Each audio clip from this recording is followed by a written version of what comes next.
Hola, buen día. Soy el doctor Iván López. El tema a tratar el día de hoy con ustedes es bloqueos auriculoventriculares y posteriormente el tema de marcapasos. Recordando un poco sobre la actividad eléctrica del corazón, tomamos en cuenta que todo empieza a través del nodo sinusal y recordar que el nodo sinusal tiene influencia autonómica. El nodo sinusal tiene una medición desde 15 por 5 milímetros, está localizado en la desembocadura de la vena cava superior y tiene una frecuencia entre 60 y 100 latidos por minuto. El nodo sinusal se conecta al nodo auriculoventricular a través de sus asas intranodales y tomar en cuenta que aquí la más representativa es el haz de Bachmann, que es la que da la actividad eléctrica hacia el lado aurícula izquierda, ¿ok? Y posteriormente su conexión de estos asas internodales hacia el nodo auriculoventricular. Posteriormente tenemos nuestro nodo auriculoventricular, que este va de 3 a 6 milímetros, y una ubicación anatómica importante es el triángulo de Koch. El triángulo de Koch se ubica entre lo que es el septum interauricular, el anillo mitral y la hoz del seno coronario. Y nuestro nodo auriculoventricular se encuentra en el vértice de este triángulo de Koch. ¿Qué importancia tiene para procedimientos de intervencionismo? Es una forma, o de cirugía, es una forma de ubicar donde se encuentra el nodo auriculoventricular para su ubicación y no sus lesiones. Posteriormente, después tenemos nuestro haz de His, que este tiene dos porciones, nuestra porción proximal que cruza el cuerpo fibroso y porción distal que es la porción penetrante del septum membranoso, y posteriormente se divide en sus ramas derecha e izquierda, y recordar que la rama izquierda tiene dos ramas, una anterior superior y una posterior inferior, o dos fascículos. Ya tocando el tema sobre bloqueos auriculoventriculares, vamos a hablar sobre todo de ritmos lentos, ¿ok? Ritmos lentos. Cuando nos presentamos ante ritmos lentos, tenemos que saber si realmente es un ritmo patológico o no. Tenemos primero la bradicardia sinusal. Hay que recordar los criterios de ritmo sinusal. Ritmo sinusal se define como una onda P que preceda cada complejo QRS, positiva en D1, negativa en ABR. Entonces, si tenemos una frecuencia menor a 60 latidos por minuto y esta cumple los criterios de ritmo sinusal, se define como bradicardia sinusal, es decir, frecuencia menor a 60 latidos por minuto con una onda P que precede a cada complejo QRS, positiva en D1, negativa en ABR, y con los intervalos RR en forma regular. Posteriormente tenemos la clasificación de los bloqueos auriculoventriculares, los cuales pueden ser de primero, segundo o tercer grado. Bloqueo B de primer grado, bloqueo B de segundo grado MOVETS 1 o MOVETS 2 o bloqueo AB de alto grado, y bloqueo AB completo o bloqueo AB de tercer grado. El bloqueo B de primer grado, este se define como un retraso en el impulso del nodo sinusal al nodo auriculoventricular. Eso, o sea, es un retraso del paso de la energía supraventricular hacia el nodo auriculoventricular. Por lo tanto, el retraso puede ser perisinusal en las asas intranodales antes de llegar o en la parte más proximal del nodo auriculoventricular. Es decir, tarda más de lo normal. Recordamos que el intervalo PR, que es lo que me va a medir la actividad de la aurícula hacia el ventrículo, lo normal es de 0.12 a 0.20 segundos, es decir, de 120 a 200 milisegundos. Cuando este intervalo tarda más tiempo, es decir, más de 200 milisegundos o más de 0.20 segundos, eso se define como bloqueo B de primer grado. ¿Y qué es lo que vamos a ver? Como se ven ustedes en la imagen, vamos a ver nuestra onda P, intervalo PR más prolongado y complejo QRS.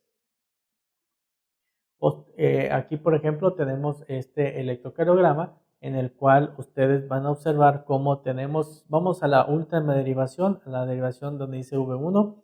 En esta derivación vamos a ver la onda P y el intervalo PR largo y luego complejo QRS. Si nosotros medimos nuestro intervalo PR son 5, 6, 7, 8. 4 por 8 serán 32 milisegundos de retraso entre la onda P al complejo QRS. Habíamos dicho que lo normal es de 0.12 a 0.20, por definición es más de 0.20 segundos, por lo tanto, y constante en cada latido es lo mismo. Entonces se define como bloqueo B de primer grado. Bloqueo B de segundo grado lo podemos dividir en MOVITS 1 y MOVITS 2. MOVITS 1 se define como la interrupción intermitente de un estímulo supraventricular al paso del nodo auriculoventricular. Es decir, un estímulo se conduce de manera normal, el segundo estímulo se conduce más lento, el tercer estímulo más lento, hasta un estímulo supraventricular que no conduce al auriculoventricular. Como lo podemos ver aquí en esta imagen, en los cuales va a haber alargamiento progresivo del intervalo PR hasta una onda P que no conduce o se bloquea. Es decir, vemos por ejemplo el primer latido, el PR normal, el segundo latido un PR más largo hasta una onda P que no conduce y el siguiente latido de PR normal. Esto es bien importante para definir algo que se llama fenómeno de Benkeback. El fenómeno de Benkeback se define como intervalo PR que se va alargando de forma progresiva hasta una onda P que no conduce. Mi intervalo PR prepausa es mayor que mi intervalo PR postpausa. Analicemos nuestro electrocardiograma. Vemos que el primer intervalo PR mide 190 milisegundos o 0.19 segundos. Mi segundo intervalo mide 0.28. Mi tercer intervalo 0.36, o sea, se va alargando hasta una onda P que no conduce. Y mi intervalo post pausa, otra vez de 0.19 segundos. Es más corto que mi intervalo pre-pausa, que es de 360, cumpliendo el criterio de Benkeback. Posteriormente tenemos nuestro bloqueo AB de segundo grado MOVITS 2. Este siempre implica una patología cardíaca subyacente y este se define como una pérdida en la conducción auriculoventricular de forma súbita, es decir, mis intervalos PR son normales y constantes hasta una onda P que no conduce. Analicemos nuestro electrocardiograma. Veamos cómo tenemos nuestro intervalo PR que mide 170 milisegundos, el segundo 170, el tercero 170 hasta una onda P que no conduce y sigue otra vez en 170. Veamos el primer trazo, PR constante, el primero, segundo, tercer, cuarto latido hasta una onda P que no conduce y luego otra vez PR constantes, vemos el trazo de abajo hasta una onda P que no conduce y luego vemos algo muy interesante, vemos otra vez onda P, QRS, una onda P que no conduce y la otra es una P, QRS. Esto se denomina bloqueo B de segundo grado 2x1. Vean cómo hay dos ondas P por un complejo QRS en el cual el PR es normal. Finalmente tenemos bloqueo B de tercer grado o bloqueo B completo. También implica una patología cardíaca en los cuales la definición es disociación auriculoventricular. Es decir, las aurículas llevan su ritmo, los ventrículos llevan su ritmo y no hay una armonía entre aurícula y ventrículo. Eso se llama disociación auriculoventricular y se caracteriza por unas ondas P y complejos QRS que no guardan relación entre sí. Vamos a ver más ondas P que complejos QRS. En el trazo, cada rayita, cada flecha está señalando una onda P.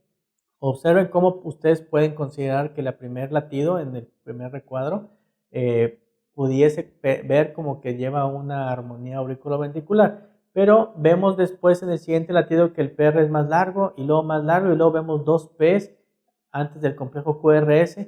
Pero ustedes analicen, por ejemplo, la onda T del primer latido y la onda T del segundo latido se ve completamente diferente, se ve más amplia la onda T o más larga, más de mayor amplitud la onda T del primer latido que del segundo latido y el tercer latido se ve como una onda T picuda, ¿ok? O sea, completamente diferente a la primera o la segunda. ¿Qué significa esto? Que mi onda P está cayendo sobre la onda T y eso modifica la morfología de la onda T. Y si observan ustedes en el cuarto latido, la onda P cae después de la onda T, ¿ok? Y si vemos el ST, observen cómo en el segundo latido me modifica mi ST y el QRS en el cuarto latido. Entonces no guarda una relación auriculoventricular. Es por eso que tienen que tener mucho pendiente o mucha vigilancia en analizar cada segmento complejo o intervalo para poder confirmar si lo que estamos viendo es lo adecuado o no, o concuerda con el complejo, o está algo ahí que lo está favoreciendo que se presente.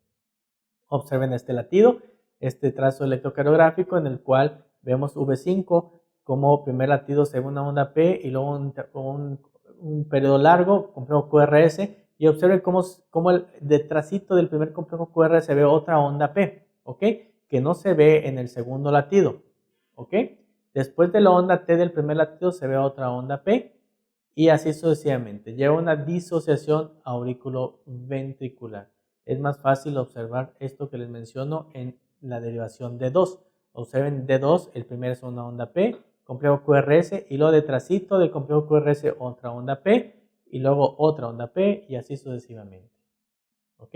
Aquí lo que estamos viendo en este trazo electrocardiográfico, ya recapitulando un poco lo que hemos visto de bloqueos AB de primero, segundo y tercer grado, observen ustedes en D2 cómo tenemos un PR largo, un PR que se va alargando más hasta una onda P que no conduce, y mi intervalo post pausa es más corto que mi intervalo pre pausa, ¿ok? Entonces sería bloqueo B de segundo grado, MOVITS 1.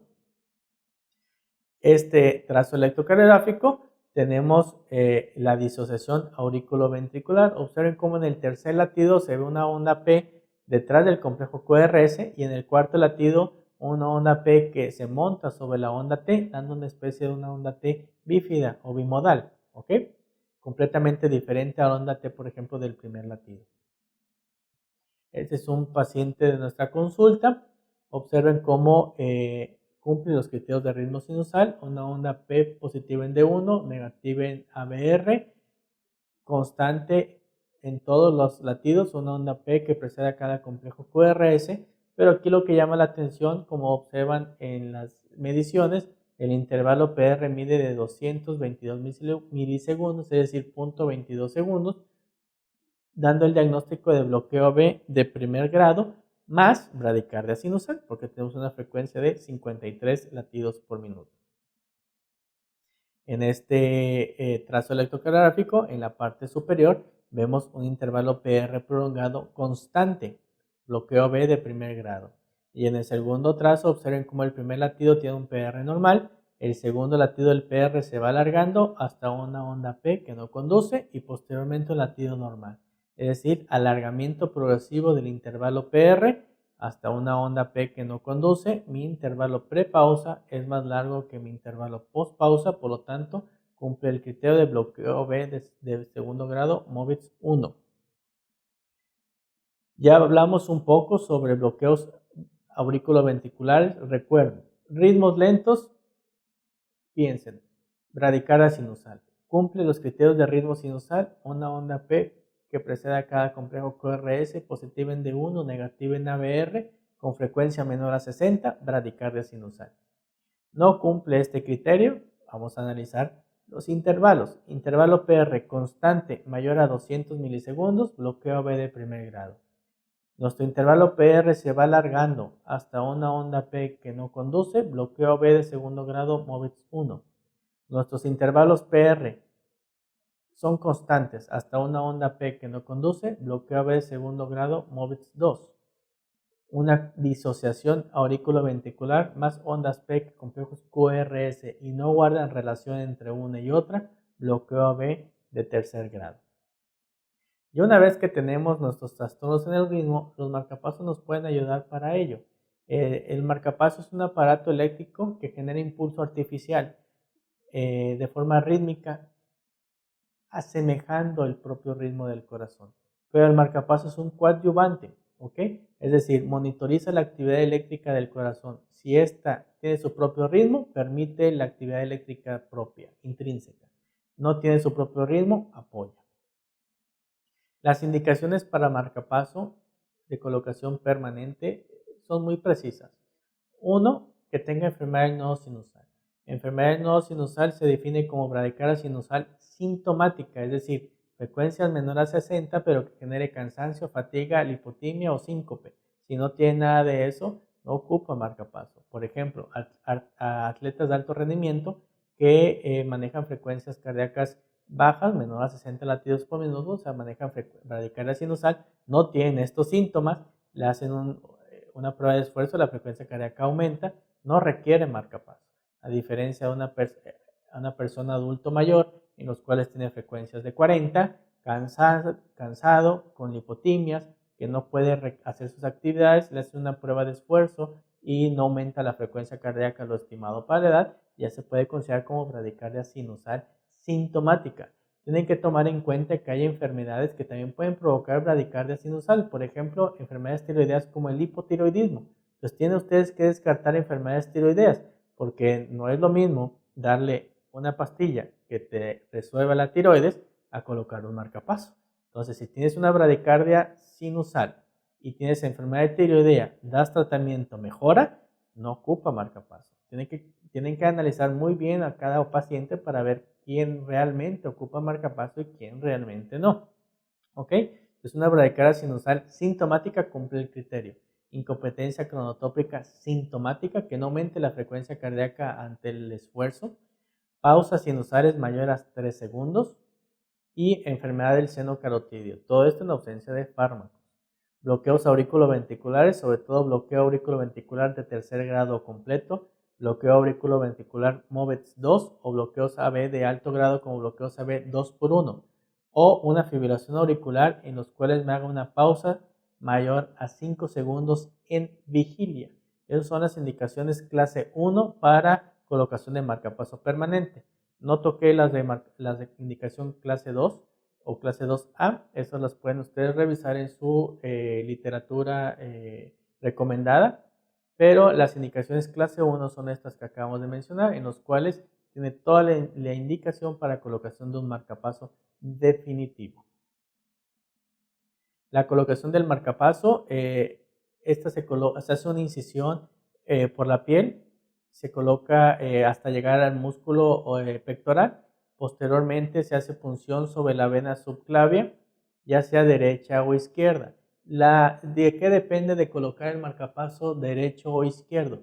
Depende mucho de cada médico, también de cada paciente, si es diestro o es zurdo.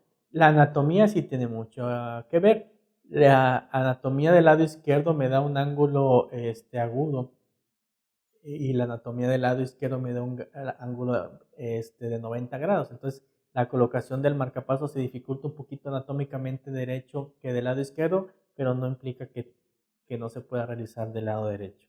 Posteriormente, se coloca ya que hicimos la punción, se colocan unas guías para posteriormente colocar los cables.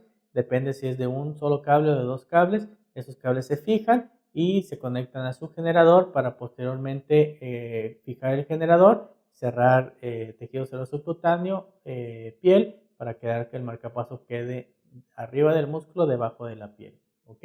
Es una forma gráfica en las cuales tenemos nuestra incisión. Hay dos técnicas, ya sea incidir y luego hacer la punción o hacer la punción y luego hacer la incisión. Colocamos una guía. Esta guía nos va a servir de referencia para colocar nuestro introductor. Posteriormente quitamos el dilatador y la guía para poder avanzar el cable de marcapaso. Después quitamos el introductor. Avanzamos el cable de marcapaso. Este cable va hacia, depende si es de una o dos cámaras, y tiene este tornillito, que este tornillito lo que va a hacer es una forma de anclaje del cable de marcapaso para que no se mueva. Este se denomina de fijación activa. Sin embargo, el marcapaso tiene varios componentes, que es la carcasa o donde se encuentra la fuente de poder. Tenemos nuestro cable, tenemos un ánodo, un cátodo, pero lo más importante, tenemos que tener el tejido miocárdico para que pueda cerrarse el circuito en forma adecuada. Los diferentes tipos de cables, tenemos un cable endocárdicos y cables epicárdicos, ya que los marcapasos también pueden ser epicárdicos, colocarse a través del cirujano cardiotorácico. Los cables endocárdicos, el primero que ustedes van a ver es el cable temporal, este se forma en forma temporal en lo que se coloca el definitivo. Posteriormente ven ustedes uno que tiene como una especie de púas, que son cables de fijación pasiva, que esos ahorita lo vamos a ver un poquito más, y el tercero son los que vimos en el video de fijación activa con ese como hélice. Tenemos aquí el primer cable, es el cable de fijación pasiva. Esas púas que tiene el cable, por así decirlo, púas o como ganchitos, se agarran en el músculo, ¿ok? ¿Para qué? Para que se quede fijo y no mover. Como ven ahí, es de latido a latido y no se mueve nuestro cable. Y en la segunda imagen tenemos, esa es la fijación pasiva. En la segunda imagen tenemos la fijación activa, que es el tornillito, que lo que hace es que ese tornillito se fije al músculo y permite también que no se haya esa movilidad del cable y por lo tanto no tener desplazamiento del cable. Los marcapasos pueden ser, depende del sitio donde esté estimulando, pueden ser de una sola cámara, de 2 cámaras o de 3 cámaras.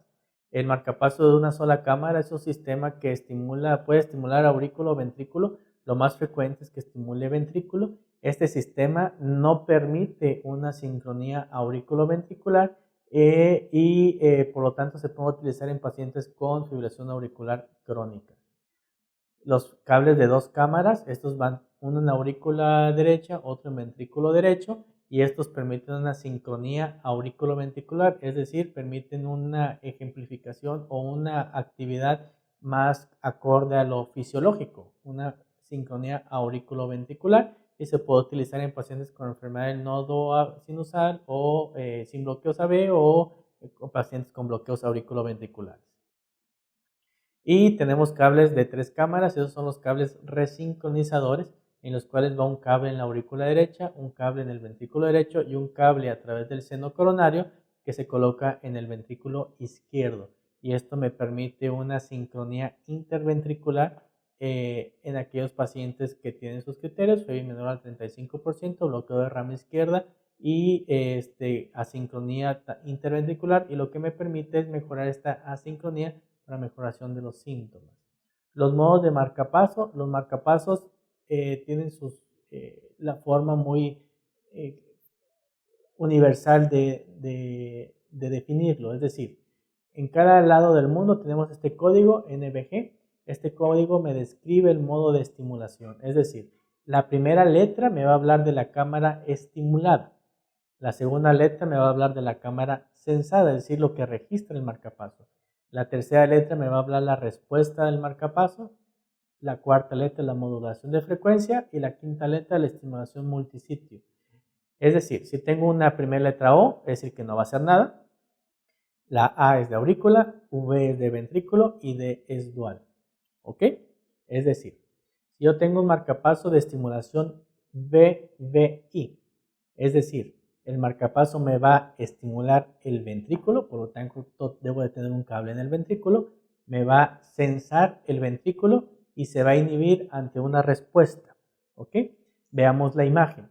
VP, habla de estimulación ventricular, VS de sensado ventricular, o sea, el dispositivo sensa el evento intrínseco cardíaco. Entonces, tenemos nuestro primer latido estimulado. El segundo, ustedes observen cómo es VS, permite la actividad intrínseca. Nosotros tenemos, al momento de programarlo, nosotros programamos una frecuencia cardíaca base, que en este caso supongamos que son 60 latidos por minuto, que los marcapasos se manejan en milisegundos, tendría que ser 1000 milisegundos. El primer latido es estimulamos porque no hubo actividad intrínseca, damos 1000 milisegundos de tiempo para permitir un latido intrínseco de nuestro corazón, como sucede en este caso. Entonces hubo un latido intrínseco que estuvo antes de esos 1000 milisegundos, se permite el latido intrínseco y de ahí otros 1000 milisegundos. No hubo latido, el marcapaso apoya. Hay latido, el marcapaso permite. Eso es la I de inhibición. Aquí, por ejemplo, un modo en AAI, por consiguiente tenemos que tener un cable en la aurícula porque el primero dijimos que A estimula aurícula, la segunda letra sensa lo que sucede en la aurícula y se inhibe ante una actividad auricular. Y el modo más frecuente que ustedes van a escuchar es el modo DDD. El modo D, la primera D es dual, se estimula tanto aurícula como ventrículo, por consiguiente ocupamos 2 cables. El segundo letra sensa aurícula y ventrículo y la tercera tanto se inhibe como estimula. Entonces podemos tener 4 formas de presentación, es decir, AS-BS, que el marcapaso permita y sense la actividad auricular y sense la actividad ventricular. Por ejemplo, se puede presentar en aquellos pacientes que tienen bloqueo B completo de forma intermitente, en los cuales tienen actividad intrínseca y luego se bloquean. Otra forma de presentación puede ser AS, tiene actividad intrínseca auricular, pero tiene BP, es decir, apoyo de la estimulación ventricular. Esto sucede en aquellos pacientes con bloqueo AB completo, en los cuales no hay la comunicación aurículo-ventricular. Entonces, sensa aurícula, estimula ventrículo. Otro es APBP, es decir, estimula aurícula, estimula ventrículo. Y la otra es APBS, estimula ventrículo, estimula aurícula, sensa ventrículo. Entonces, el marcapaso con estos 4 modos de estimulación de un marcapaso bicameral me puede dar una mayor sincronía auriculoventricular y permitir sensar y permitir estimular. Mientras más permito yo el ritmo intrínseco, es mejor para nuestro paciente. Por lo tanto, tenemos pacientes que pueden tener todas estas actividades en un mismo día. Puedes sensar aurícula-ventrículo, luego sensa aurícula, estimula ventrículo, estimula aurícula, estimula ventrículo, estimula aurícula, sensa ventrículo. Estas 4 presentaciones pueden presentarse en nuestros pacientes día a día. Entonces, el marcapaso es un coadyuvante en el cual nos permitirá lo fisiológico. ¿Ok? Aquí, por ejemplo, sensa aurícula, sensa ventrículo. En este primer latido, por ejemplo, sensa aurícula dio el tiempo programado para permitir un latido ventricular intrínseco, el cual no se dio, por lo tanto, estimuló el marcapaso. Como resumen de la clase del día de hoy, tenemos ritmos lentos que pueden ser bradicardia sinusal. Recuerde que cumpla criterios de ritmo sinusal, es decir, onda P positiva en D1, negativa en ABR, pero una onda P que preceda cada complejo QRS. Si cumple este criterio, frecuencia menos de 60 es bradicardia sinusal. Posteriormente ahí nos vamos a bloqueos auriculoventriculares, analizar el intervalo PR. PR constante mayor a 200 milisegundos, bloqueo AB de primer grado. PR que se va alargando hasta una onda P que no conduce, bloqueo AB de segundo grado MOVIX 1. PR constante hasta una onda P que no conduce, bloqueo AB de segundo grado MOVIX 2. Disociación auriculoventricular, no guarda relación mis aurículas con los ventrículos, bloqueo AB de segundo grado, bloqueo AB de tercer grado o bloqueo AB completo. La indicación de marcapasos es muy importante que ustedes las recuerden y las revisen en su literatura y tomar en cuenta que los marcapasos son coadyuvantes al sistema eléctrico normal de cada paciente. Que tengan buen día.